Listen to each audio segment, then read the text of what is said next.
Okay, so what do you feel about the meetings? And I'm really pleased with the fact that there's so many people coming every month, and we're getting to know a lot of people, and people are coming in with different stories, and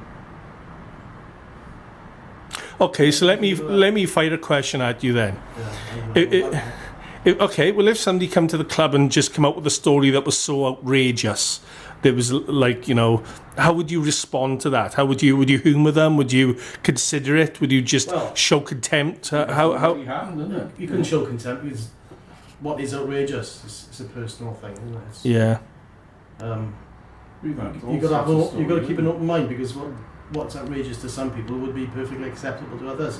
And some of the stuff we come up with, the average man on the street who doesn't know anything about the UFO subject, to them that would be outrageous. Yeah. So yeah, you've got to keep an open mind, because everything's part of the whole. And there's different aspects you need to look at. So do you want other people sort of coming in and sort of helping out, like what I'm doing or what other people are doing? Is the more the merrier, so to speak? More the merrier. Yeah. Yeah. Yeah, we want more people to do interviews as well, because it's not just me and Steve and yourself. Yeah. We got a couple of people that I've been asking to do little projects, different cases, to go out and interview people. Yeah.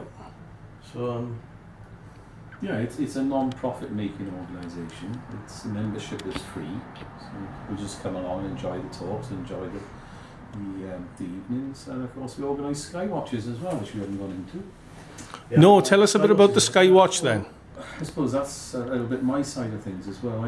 Emlyn tends to do most of the research and the interview, although I help out with the interviews, but my side of it tends to be the administration side of things, and organising the sky watches. Yeah.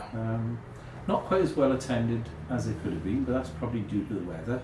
It has every night we've picked always seem to have been cold or wet. Wettest city in Britain. As soon as we find a nice clear evening, it tends to be windy, and not everybody wants to stay up till 4 in the morning to observe the sky. But I must admit, everyone we've held has been really, really interesting. We have seen a few odds and ends, some strange sights, but and we're learning as well, because I didn't know about iridium satellite flares. That's right. Because we were seeing these flashes in the sky, and we're thinking, oh, what's that? There's a flash there. There was another flash. Satellites don't do that.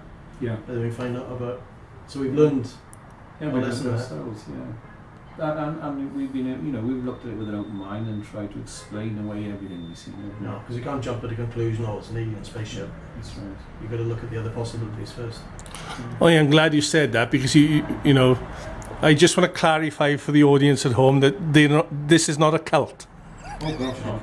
They don't sit on top of hills with tents and commit mass suicide, after 3 days, and tinfoil hats. Yeah. Although I've actually done a spoof of that on YouTube, you might be able to see it.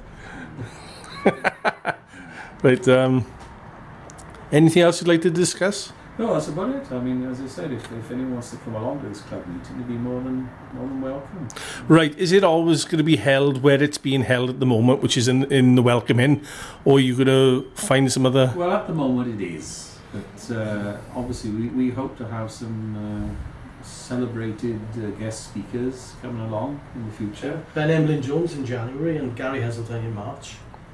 And hopefully Richard D. Hall might come along, and I don't think that'll probably be very well attended. Next year the programme's going to be very exciting. Yeah, we may have to find larger premises, especially for those particular nights. I think a lot of people, if it goes public, will want to come to those meetings. Yeah. Right. Okay, we'll leave it there then, guys. Okay. Thank you, Laurence. Thanks so much.